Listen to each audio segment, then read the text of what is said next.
राजनीतिक जनप्रतिनिधि लोग मिलकर इसको मनाते हैं।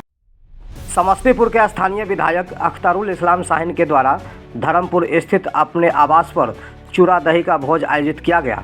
इसमें जिले के बुद्धिजीवी, सामाजिक कार्यकर्ता, विभिन्न दलों के कार्यकर्ता समेत लगभग 5000 से अधिक लोग भी शामिल होकर परंपरागत भोजन, दही चूरा तथा आलू दम का स्वाद चखा। इस अवसर पर विधायक ने सभी को मकर संक्रांति की बधाई व नव वर्ष की शुभकामनाएं दी। विधायक ने कहा कि जैसे दूध एक संपूर्ण पेय है, दही चूरा संपूर्ण आहार है।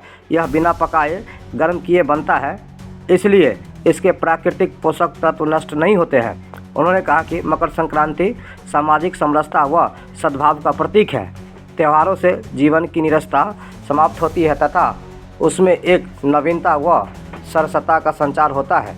त्योहार के आगमन से पूर्व ही मनुष्य की उत्कंठा व उत्साह उसमें एक सकारात्मक व सुखद परिवर्तन लाना प्रारंभ कर देते हैं।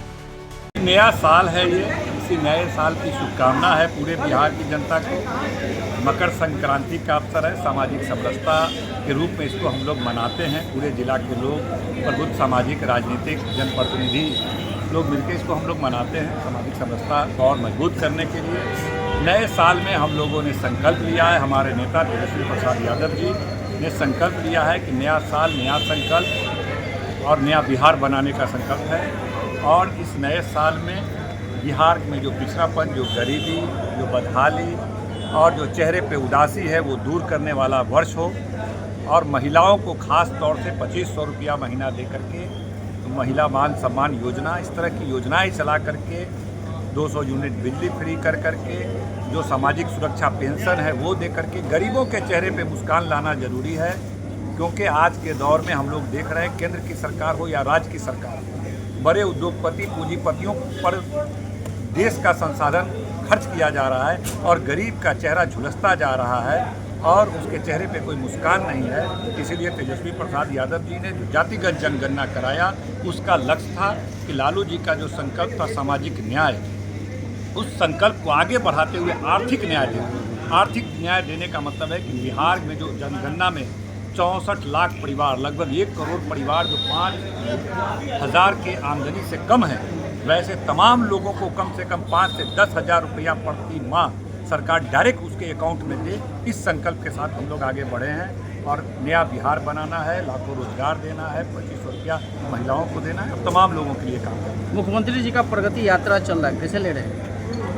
देखिए, अंतिम इसको कह सकते हैं हम लोग कि अंतिम यात्रा है उनका। और ये कह सकते हैं कि श्री कृष्ण जी, जिनको हम लोग अपना आदर्श मानते हैं, उन्होंने अंतिम समय में एक वक्तव्य दिया था कि इंसान जब धरती पर जिस उद्देश्य के लिए आता है, जब वह उद्देश्य पूरा हो जाए तो उसको वहाँ से फिर अपनी जगह छोड़ देनी चाहिए और नए पीढ़ी को जिम्मेदारी देना चाहिए कि वो नए तरीके से अपने इलाके का निर्माण करें। मुख्यमंत्री जी में जो भी क्षमता थी, जो भी उद्देश्य था, उन्होंने उसको पूरा किया, जितना कर सके उन्होंने किया। अब उनको अपने पद को रिक्त करना चाहिए, वरना वैसे लोग बने रहेंगे तो धरती पे असंतुलन पैदा हो।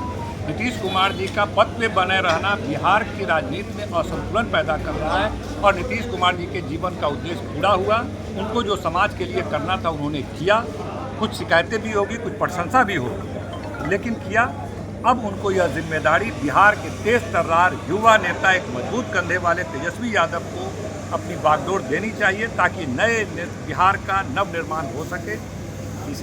यही उनसे हम इस यात्रा के माध्यम से कहेंगे कि उनका अंतिम यात्रा, इस यात्रा के बाद खरमास खत्म हो रहा है, वह घोषणा करें कि बिहार का बागडोर तेजस्वी यादव जी को दिया जाए।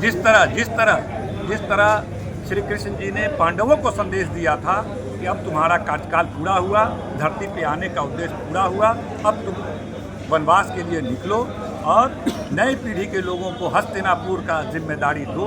उसी तरह बिहार की जिम्मेदारी की भी घोषणा नीतीश कुमार जी को कर देनी चाहिए। लालू जी उनको